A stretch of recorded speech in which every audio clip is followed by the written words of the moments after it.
Bandwidth for Changelog is provided by Fastly. Learn more at fastly.com. We move fast and fix things here at Changelog because of Rollbar. Check them out at rollbar.com. And we're hosted on Linode servers. Head to linode.com/changelog. Hello everyone, Tim Smith here, senior producer at Changelog. We are so happy to bring you this bonus episode with Alan Gunn about Sustain Summit. This year's Sustain will take place in London at the Pullman London St. Pancras Hotel on Thursday, October 25th. I'm so excited to be flying in for this event. You may see me in some sessions and recording with different folks during the day. Please say hi. I'd love to meet you. If you don't have your ticket yet, go to sustainoss.org and register. Tickets are $100. All right, let's get to the meat and potatoes. Enjoy.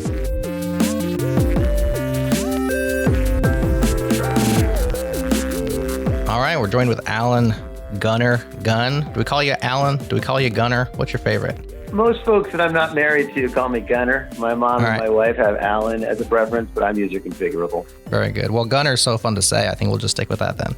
I only know him as Gunner. I'm sorry. I'm going to call you Gunner, even if you don't like it. It's sort of like a thing I do. Right, Jerod? Right on. That's right. So we're talking about calling you your nickname. That's right. Sustain Summit 2018. Gunnar, you were the facilitator, you're a core organizer of this. We were at Sustain last year. We'll have a presence at Sustain this year. Just want to get the word out for people that this is a thing that's happening. It's an important event, October 25th, over the pond this year in London. But first, let's go back to last year because you were a facilitator. I was there. It was a lot of fun. I'll tell you what, I wasn't really expecting what I got. Whenever you have kind of an unconference or a meetup style event, you think it's going to be very, very laid back, but you facilitated. And it was very structured and organized, and it was a blast. Tell us about Sustain 2017 from your angle. I would agree with you. It was a blast. It was a great group of people, and I think it benefited from being timely. I think Sustain is going at a lot of questions that a lot of people are asking at a lot of levels. Sustainability of free and open source software projects has been a perpetual unsolved problem, but as they become more foundational elements of critical infrastructure and also critical human rights technology, questions of what's going to help them stick around and what's going to help them thrive have gotten more and more central in a lot of the discussions that we find ourselves in. And so I think a lot of people there, if I would frame it this way, we're playing for more like keeps than you are at an average conference, in that they were actually looking for answers. They were actually looking for insights on what sustainability looks like. And I really appreciated working with the other organizers, Open Collective and Sticker Mule and everybody else, because I think they apply such a broad interpretation of sustainability in a very healthy way. It ain't just about the money. It's about the community. It's about the overall health of your individual contributors. It's about the organizational health, no matter what type of organization might be shepherding your open source project. And so I just feel like the energy stemmed in many ways from both the timeliness and the urgency of the topic. So the pitch for Sustain is it's a one-day event for open source sustainers, the people you've been telling us about. There's no keynotes, there's no slides, there's no expo halls. It's not a conference, it's a get-together. But tell people what they can expect in terms of like what will actually happen, maybe in context of what happened last year, and will that change? Will it be very similar? What's your perspective?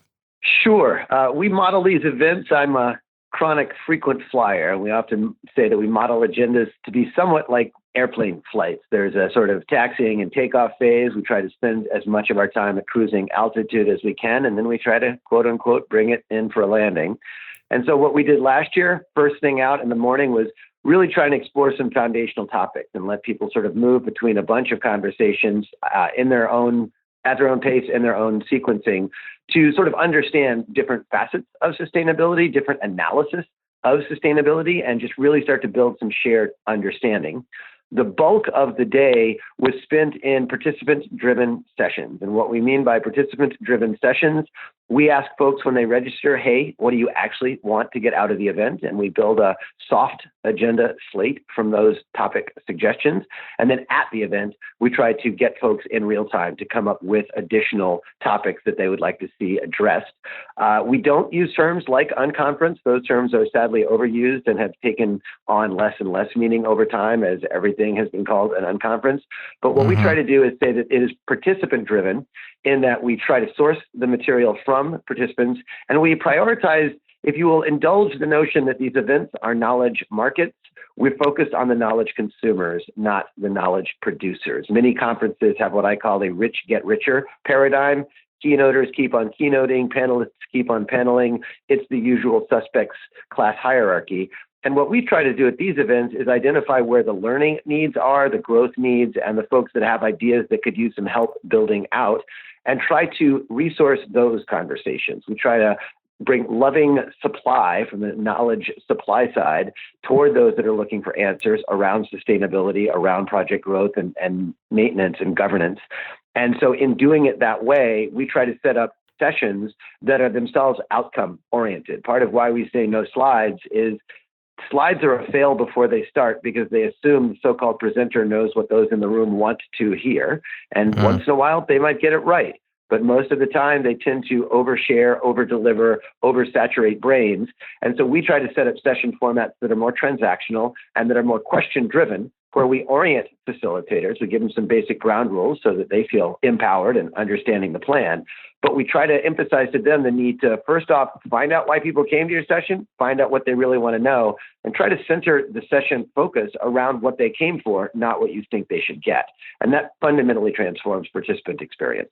It sounds a lot like really interactive schooling where, the pupil and the teacher sort of come to a similar level. And it's really about like, what does the student or students or participants need to get versus here's what I want to give them? I would say that is correct. It is one of several different formats. I think I would say there's maybe, if you taxonomize it, there's 4 categories of which what you just described is one. There's the interactive school. There's the more sort of, we call around the world or choose your adventure learning format, right, where it's basically the ability to drop in and just listen. So I think that's slightly different. But the 2 other formats, that's the stuff I just described is what we often call first half of event format, where you're building shared language, you're building connections, you're getting people aware who else is in the room. The 2 other categories of session formats that we run at these events, one are actual problem-solving sessions. So instead of a sort of supply side knowledge, consumer side paradigm, we try to get people who are motivated to address a common problem or a common opportunity, try to get them into a session format with some framework that allows them to be generative around both characterizing the problem, but also putting forth one or more ideas for how to move that forward. What are believable ways to handle burnout? What are believable ways to take payments without selling out or supporting, any particular corporate infrastructure that you don't particularly find yourself in solidarity with? And so that category is the most compelling at these events. Once you've got the shared language, can we build some stuff together? Can we solve some stuff together? And then the last format type, which we try to do, even at these one-day events, is what we call post-event focused sessions. Talk is cheap. It's great to be in a room and drink a lot of coffee and meet some good people, but we try to have a set of sessions on the agenda called Where From Here that focus on, are there conversations you would participate in after today? And if not, that's cool. If this was a good little, diversion from your regular reality, good on you. But if we can set you up to signal other people that you'd like to keep talking about business models or you'd like to keep talking about community governance, we can see if that next conversation can be made to happen by identifying one person who's committing to actually say, I'll send out a calendaring email or I will announce a time and a place. And so it's in trying to sort of put that arc together from discovery and learning to generative problem solving, and then to trying to turn it into something other than just a wave that crests on a metaphorical event beach and leads to post-event collaboration. Because at the end of the day, what it's all about is the long-term impact, not just the feel good of sitting in a room in a rectangle of chairs looking at a bunch of other wonderful, bright, passionate folks. I love that so much, the next steps, because you always, when you walk away from an event, it's always kind of now what? And like you said, there is that crescendo, there's that, you get a bit of a buzz of energy at least, or maybe even inspiration to go out and do something afterwards. But if that's unorganized, it dissipates pretty quickly. Maybe by the time you get off the plane and get back to your house, that's worn off. But with actionable next steps that people can team up on and move forward, it seems like you're actually making real progress. Now, I know last year, one of the big things that came out as a result or as an output of this event was a report put out by the organizers. There's a 2017 report on the website, and it kind of summarizes a lot of what's been going on and a lot of the things that everybody came to. What are some other, if you know, things that people, at least rose their hand, or I know there was big pieces of paper you sign up. What were some other things people were moving forward with You may not know if they did or did not, but just to give an idea of kind of the actionable things that were happening at the end of the day. Sure. And I'm not looking at my list of outcomes, so I'll try and freestyle. But one that I found really compelling, and I wouldn't claim this event led to this outcome, but it's something that was discussed at the event and has continued to enjoy some very strong leadership. There's a couple of funders, Ford Foundation and Sloan Foundation, that are really thinking holistically about what they call public interest infrastructure. And so open source software in their parlance is a critical component of public interest infrastructure. And they've continued to commission resources and commission research and also to allocate resources to really make sure that we're continuing to have this conversation with a research-driven lens and really trying to characterize that which is and that which needs to be. So I really salute them for the leadership they've shown, both in supporting participation in these meetings. They actually help us buy some plane tickets, but they, in their larger program work, are driving this dialogue with this research lens and trying to make sure that we don't treat this as a per code base, per GitHub project type of paradigm, but instead think at systems levels around how open source supports critical internet infrastructure, critical public infrastructure, and critical community infrastructure. Some of the other interesting conversations that have gone forward, I have the privilege of facilitating and organizing a lot of events focused on free and open source. And so there are a number of ongoing conversations about sustainability that I think got wind in their sails at that event. Again, not claiming that they started there, but I think they certainly found springboard momentum there, if you'll indulge me that metaphor.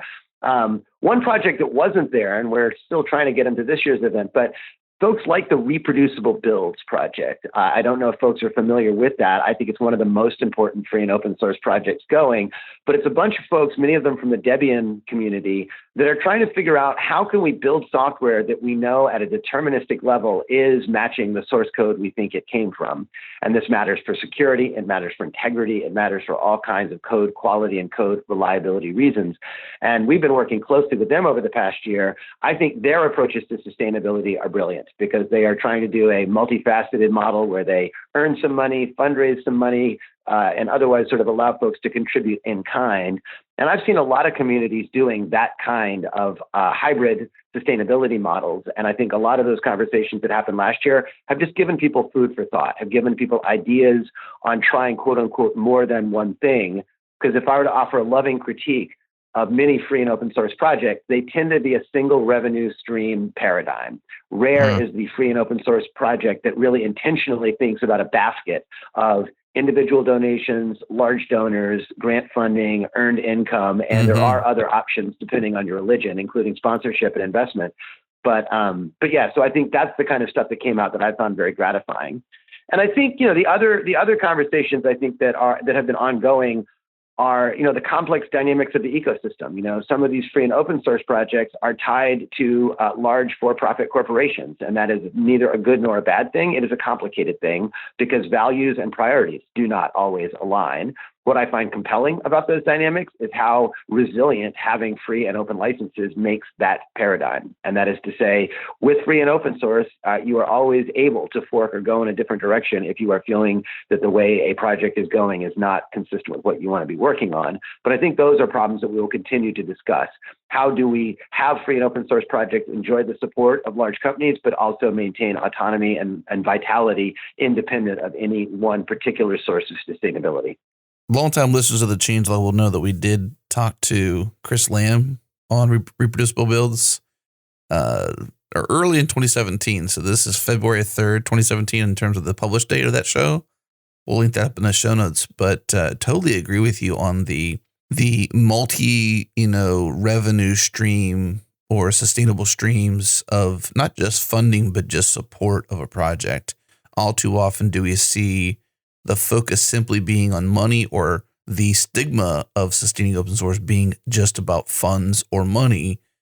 And I believe there's lots of different ways that the community can be involved, whether it's corporate community, enterprise community, which is kind of the same, or, anyone else getting involved. I think it's really important to give maintainers a new lens to see sustaining their projects and their communities, because all too often do we only focus on the money or only focus on the grants or only focus on one in particular, where you really need to think about it like a business might think about it, which is, if we only got money from this one client or this one customer and they failed to pay us next month, or their relationship with us changed, where does that leave us? And it also doesn't allow multiple voices into the community. So having that, sort of polyglot thought around where sustaining comes from opens up the door for a much more diverse and much more rich experience when it comes to that community or that project. Exactly. And I think to build on that, another tension that I think bears discussing, and I've certainly lived this many times, there is a tension, to your point about people sort of having discomfort with money topics. There's also an interesting, I call it a false dichotomy around volunteer contributions versus money flowing in a project. And so there are what I lovingly call true believer projects that don't ever want to go beyond volunteer labor, because there is magic in the fact that everyone is just sort of contributing with their time and nothing else. And more power to any project that can roll that way. I'm not throwing any shade on projects that are volunteer, 100% volunteer led, but I don't believe that's a 100% universal realistic model. And in particular, There are people that have to pay rent and otherwise feed family and so forth. And so I think the false dichotomy that comes up is, does introducing financial sustainability into a free or open source community compromise the volunteer magic? And it's got to be done right. I've seen it done wrong over the years. I've seen projects that got a big chunk of money and were not thoughtful or intentional about who got it. And that leads to an inside the wall, outside the wall badness. But I think done well, you see communities that make the transition elegantly. We've been working with OpenStreetMap US, the US version of the OpenStreetMap global chapter community. And they are just this week announcing their first ever paid executive director. And it's been beautiful to see the way that they have, with their community, told the community this was coming, really worked with the community to understand what was going to change and what was not going to change, and have sort of gotten out ahead of that. Wait, hold it. Now that somebody's paid, does that change anything about all of us volunteer mappers, and are we less valuable or respected? It's been really cool to see it done well as they have, because they have really been an open and transparent board. It's a volunteer-led board of that nonprofit, and they've just done a brilliant job of trying to get out ahead of the community's concerns and make sure the community felt part of the process. So in the transition to both hiring paid staff, but also trying to scale fundraising and communications, which is what the new executive director will be asked to do, it's really, really compelling to sort of see it done well. There's just certain roles in an organization. I think we can, since you said religion a couple of times, you can look at literal churches, or you can look at nonprofits or ministry-based nonprofits and look at their corporate or organizational structures. And there's some roles that just need to be paid placements simply because they have the expertise or the experience, and the time involved needs to be such that it's either very much part-time or, 3/4 time or even full-time, that if that's their sole focus, when we just break down life, we do need to earn an income to move along and to do our life together, that those individuals need to be paid somehow, some way. And I like how you said they're preparing their communities for that, so that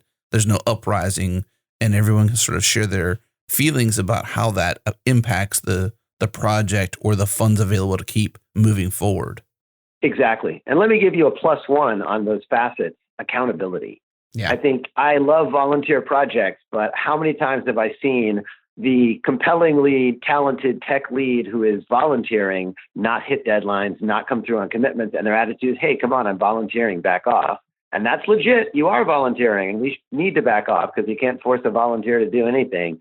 But I think part of the beauty of paid roles is it puts an accountability structure in place that is pretty universally understood. Yeah. You're getting paid to do stuff per an agreement. Especially the ED role, the executive director roles. Those are, exactly. They come with such experience from different, they transplant knowledge from places where, they may have been in industrial manufacturing, and they bring all this expertise of processes and hierarchy that's just necessary, or whatever it might be the case. I'm just spitballing here, but the point is they've brought some level of, very similar to the way enterprises seek out, headhunt, and find CEOs or CFOs, is because they've got some level of credibility in a discipline that can be used in the organization's need to move forward. And I think, a community vetting that person and even understanding that person's a full-time role, and how they get paid, how important that might be, and even what that salary might be, or even having some sort of understanding of like, not just simply the funds, but like you had said, the accountability back to that person. What do they bring?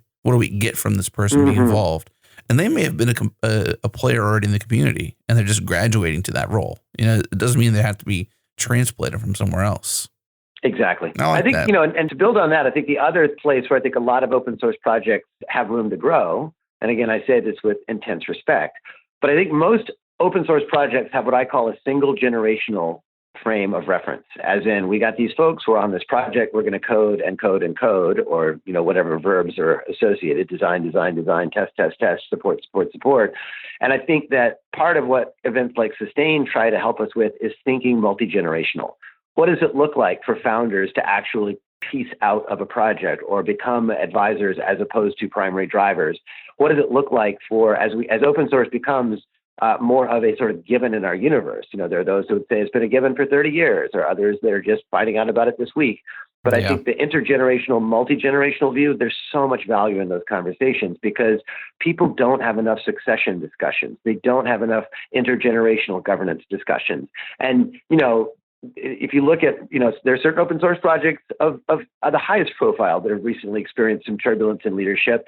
And it was interesting to see that, you know, in those situations, there were well-defined succession paths so that, you know, lieutenants could step up and become interim directors or interim leads.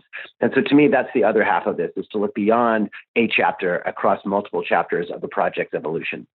We see that with, you know, languages quite readily. I mean, we got some interesting things happening right now. You got some backlash in the Linux community from essentially BDFLs either departing or having, you know, controversy and just change in leadership. So you see this life cycle in languages in particular, you know, in our current landscape of open source. And so I think it's interesting to have that perspective, because all too often do we think about now versus like tomorrow and the next day or 10 years from now. Like, how do we, you know, and not every project is 10 years from now projects or communities, but, you know, if necessary, I think it really makes sense to have that kind of lens. And sometimes we're just so focused on today and surviving that we forget to plan for the future. I totally agree. And, you know, if I were to shout out one of the, I think, real leaders of the sort of Sustain community, sort of, you know, I would presume to claim her as a member of the community. She can decide whether or not she is self-identified in the same way. But if you've seen Nadia Egball's report, I think it's called Roads and Bridges. She's done a real analysis of the infrastructural view of what you were just describing and tried to take a long game view of what it looks like moving forward. And so if you haven't seen that report, I just think that is probably some of the most holistic thinking. And that report now is a couple years old, but it has aged well because it really tried to look at a systemic view of these projects and what it looks like to figure out which of them need to be fit for purpose for the long term versus which of them are a little bit more ephemeral or modular in their sort of critical role in the ecosystem or systems. Well, I'm sitting here feeling like I'm being teleported back to GitHub headquarters last year, because these are the kind of conversations that we were having at Sustain, and these are the kind of conversations that will continue forward at Sustain 2018. Let's turn our focus on that event coming up October 25th. There's tickets available. It's in London. Gunnar, tell us about the switch, and we switched continents now. I'm sure that was an intentional move. So tell us about Sustain 2018 upcoming, why it's in London, and what people can expect there. I will confess to not a massive amount of strategic thinking around location. We knew we wanted to get out of the U.S. and try to invite more of the community. And I think we would still like to go further south in future Sustain instantiations. But London was a wonderful situation where we had some fine folks that were able to help us out with resources. We just continue to enjoy a lot of love and support from Google and a number of other event sponsors. Can't say enough nice things about Kat Allman and her leadership over years and years and all kinds of, I lose count of how many events that Kat has made possible and herself realized. And so there was a sort of convergence around the ability to take advantage of some resources being provided in that town. We are co-situated with the Mozilla Festival. And by that, I mean, we're not formally linked to MozFest. I'm also a co-organizer of the Mozilla Festival, but we just figured that timing-wise, it just made a ton of sense to do it in London the same week as Mozilla Festival, because a lot of the communities and values and passions of the larger Mozilla Festival week and the Sustain event overlap. So we just felt like it made too much sense. And there was just a confluence of other logistical factors that made it the right place to be. One of the things we'll be making clear to our community at this event moving forward is we welcome the community to tell us where they think we should take this event in the future. And there's also been talk about federating it. Do we need to have one big event, or what does it look like to, encourage people to organize sort of slightly less resource intensive local or regional versions of this event? But let's just say that we're grateful that London presented itself as a compelling option and a place to have the next round of conversation. Yeah, I have major FOMO as a person who, unfortunately, due to schedule, cannot attend this year. I have always wanted to go to MozFest, and this back-to-back events is just like the perfect 2 for the price of 1 in terms of people who are doing heavy travel. It's just a very good idea. Right on. I'll echo the FOMO. That's all I'll say. Super bummed that Dude, can't be there. I'll send you all kinds of selfies and stuff just to make it feel really poignant. Nice. But no, you will be there in spirit. I think the voice you all provide is so critical, and I just think the bridge you create with inviting folks like me to share thoughts like this on a podcast, you can claim some credit for some of the energy that's going to be in that room, and we're really, really grateful for you all. It's just sort of being that voice of making sense making and guidance within this larger sort of journey around the planet, the event to event itinerant reality. We appreciate that. I mean, we are working towards having some presence there. Tim Smith, our senior producer, we're working on those logistics now, like literally. So right now it's still unknown and questionable, but we think it's going to work out. So we may still have a presence there, just not Jerod and myself there being there. But Tim is a great proxy for our organization, well-trusted, great person to be there for us in our stead. At the same time, it's just such an honor to be able to, serve the community. We've said this over the years to say we like to shine a spotlight in the places in this community, whether it's in the actual software knee deep, getting nerdy, or at the macro level, looking at culture and community and how we all interweave. Because in the end, it's people.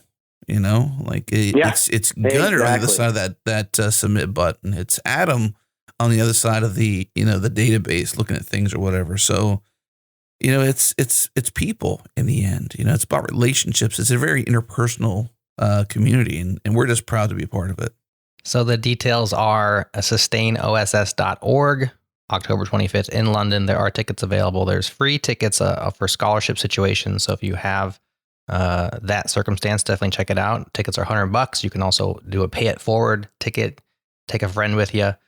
Check that out. Gunnar, any final words for us before we hang up on you? Just to encourage folks to be in touch if you can't make it. There are ways to sign up and be in contact on the website. And we're really trying to raise our game on making this an ongoing dialogue, not just a once a year fun party to be at. And so if these are topics that resonate with you, please do head over to the Sustain OSS site. There are multiple ways to be in touch, social media channels. There might even be an email address buried somewhere on the About page. But, get in touch with us. And if you're interested in these topics, we welcome knowing about what you're doing, especially if you're doing things that you think are worth sharing. If you've got approaches to sustainability, and again, we mean that financially, interpersonally, community, governance, you tell us. We really welcome people that are passionate about sustainability topics to be in touch, whether or not you could join us in London, because this is a global movement. This is a critical part of fueling the ongoing impact that free and open source software has in giving us control of our long-term technology destiny. And so if it resonates with you, be in touch. We'd love to keep you in the loop. Excellent. So one more plug, because we do have Slack and there is some, I would say, just community organization behind the scenes here that you can get involved in the real time.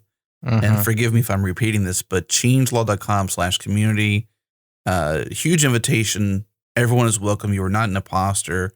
No matter where you're at in your developer path, this is a place to come and call home. But in particular for Sustain, we do have a channel for Sustain. So if you want to be involved in, some of these pre-conversations or post-conversations, or, what you had said before, Gunnar, which is the where from here. If you want to kind of like sustain that part of it to keep the metaphor rolling, then you can. So I would encourage anyone listening to this, we'll put in the show notes, of course, but changelog.com/community. You're invited. You're welcome. It does not cost you anything. It's free. So just go and do it and get involved if that's what is cool for you. It's good to be home, as we say. And that's got dollars on it in front of it. It's all caps. So it's super happy. Nice. All right, Gunnar, thanks so much for the call. And hey, have a great event. We're happy to help support it. Excellent. We are grateful for your support, and we'll look forward to continuing the conversation with you. Thank you both so much.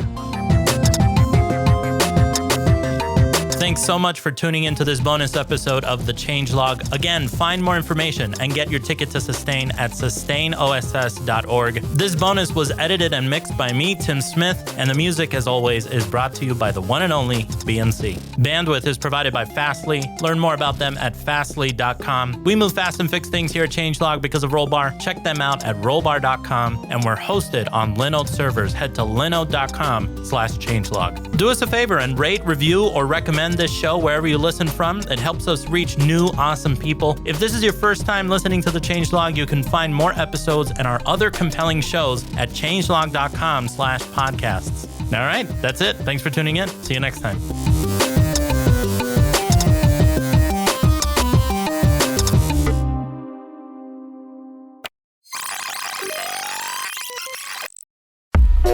I'm Nick Nisi. This is K-Ball. And I'm Rachel White. We're panelists on JS Party, a community celebration of JavaScript and the web. Every Thursday at noon Central, a few of us get together and chat about JavaScript, Node, and topics ranging from practical accessibility to weird web APIs. I like your rhymes with mafia idea. Like that's a good way to get it across. I'm trying to think what I could do. K-Ball rhymes with ball. Join us live on Thursdays at noon Central. Listen and Slack with us in real time, or wait for the recording to hit. New episodes come out each Friday. Find the show at changelog.com/JSParty or wherever you listen to podcasts.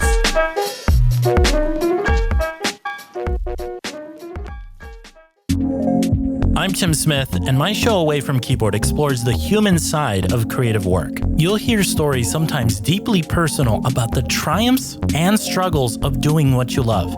I need to give myself permission to not overdo it. If I know that the weather forecast is really good tomorrow and I don't have to do a podcast tomorrow and I could go to the beach, maybe I go to the beach. Maybe I do something that is not work.